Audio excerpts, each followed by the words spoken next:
tongue all the way down to the base of the lungs. Here, get in here. I've been in here. So we can see that the tongue is not just smooth. It's got all these little rough things on here. Okay, this we're going to discuss next week when we talk about digestion in lab. Okay, these are the papillae. Some of these have taste buds on them, some of them do not. And we're going to go over that a little bit more. So we're going to save this plug next week because we're going to need it for the digestive system as well. This is the epiglottis. This is the part that was over the soft palate originally. All right? And you can see it's kind of leaf-shaped, right? Looks like a little leaf.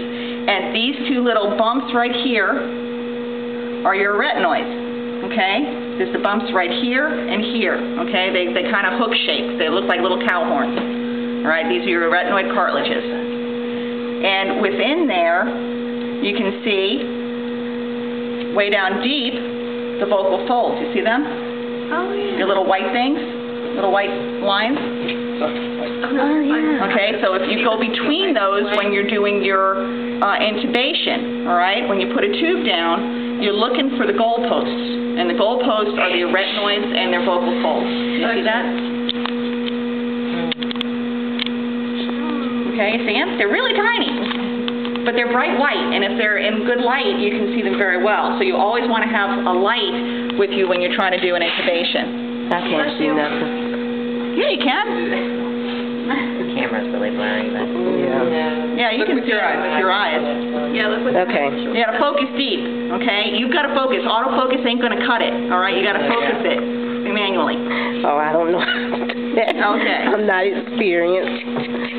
What's that? Oh. Yeah. Pull me off. You could go in and out. I can? With what? The telephoto? The thing on the top of your... There you go. Oh, okay. Okay, you got to focus deep because you got to look for the little white goalpost things. It won't go no further. Focus. And it's getting blurry. Yeah, there we go. Oh, Yeah, yours doesn't do it. Yeah, you don't have a focusing thing. You don't have a minute. But that's what you're looking for, okay? Here we go. We got another focus. Okay, does this have focus or? Well, mine might be on a different setting than hers, but we got the same cameras. All right. Yeah, because there's like a mode. No, yours is the same thing. Same thing. Yeah.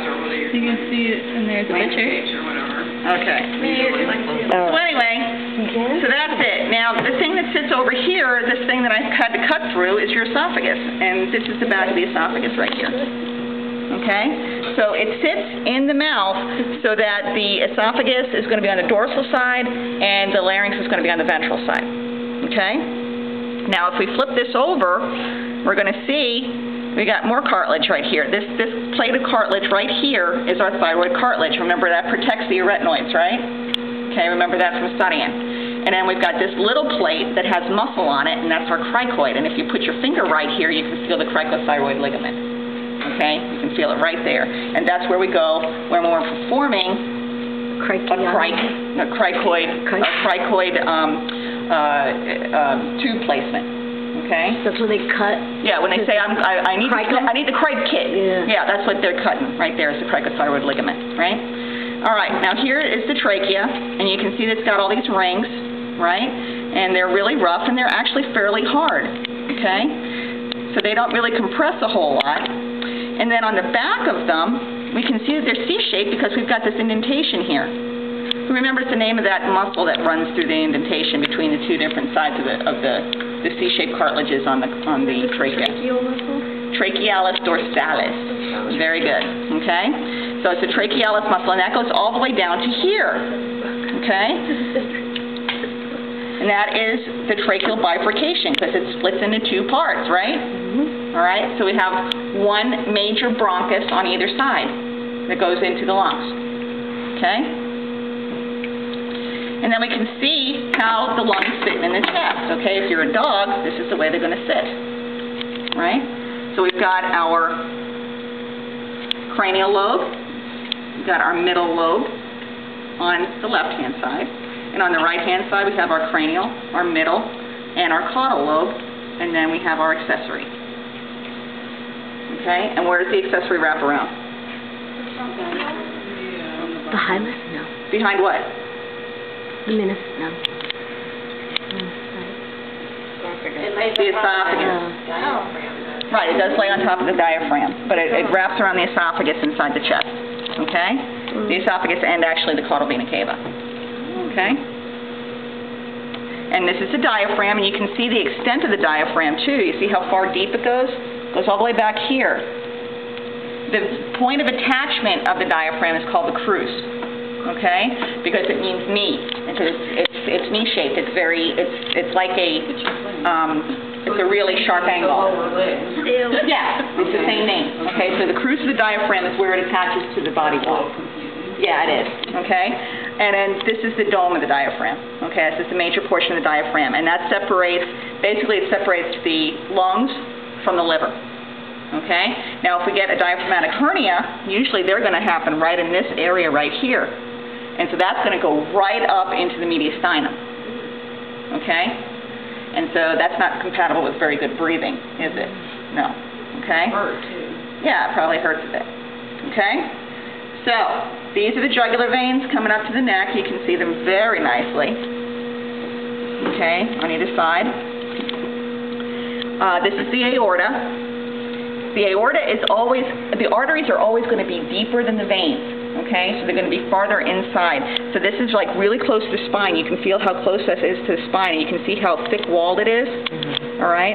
So it's a fairly major blood vessel. This is the vena cava. You can see how thin-walled it is. And it's a larger vessel because it's a vein, all right? And it comes right up from the liver, okay?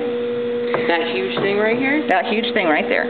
Dang. Yeah, dang, it's right. So, this right here is one of the branches off the aorta. This is the brachiocephalic artery branch, okay? And that's going to eventually branch off into your carotid, okay? Inside your head. And here's your thymus. Nice big thymus. Nice big thymus, okay? When does the vena cava break off to the caudal and the cranial? Right off the heart. I'm going to show you that right now. Okay. Here we go. This one right here is going to be the caudal vena cava. This one's going to be the cranial vena cava. It's bigger, the caudal, okay. Okay, because it's got more body area, right? Yeah. Okay. Makes sense. And then this is the aorta right here. Okay, and these are the branches of the aorta. Okay, and on him you can see his coronary vessels, really nice. All right, they run all the way around, and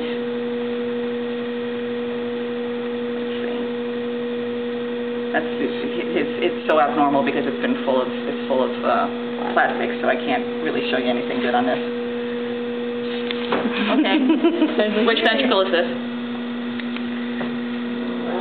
Left. Why do we know it's the left ventricle? Because it has the pointy. The apex? It's got the apex, number one. What else? I just knew because it looked big. Vena cava. Because it looked big? What looked big? The whole thing. I've seen the other one. Wait, the right one's bigger than the artery. What looks big? The walls. The walls. The walls are thicker. The walls are thicker on the left-hand side, right? And also, the left ventricle is going to be a little bit longer, and the right ventricle is going to be flat, and it's going to wrap around the left ventricle. Okay, it's going to be C-shaped. It's going to be crescent shaped, right? Okay, so that's how we can tell the difference. Now, if this is the left ventricle, then what is this valve right here? The mitral valve. It is the mitral valve. How can we know it's the mitral valve and not the aortic valve?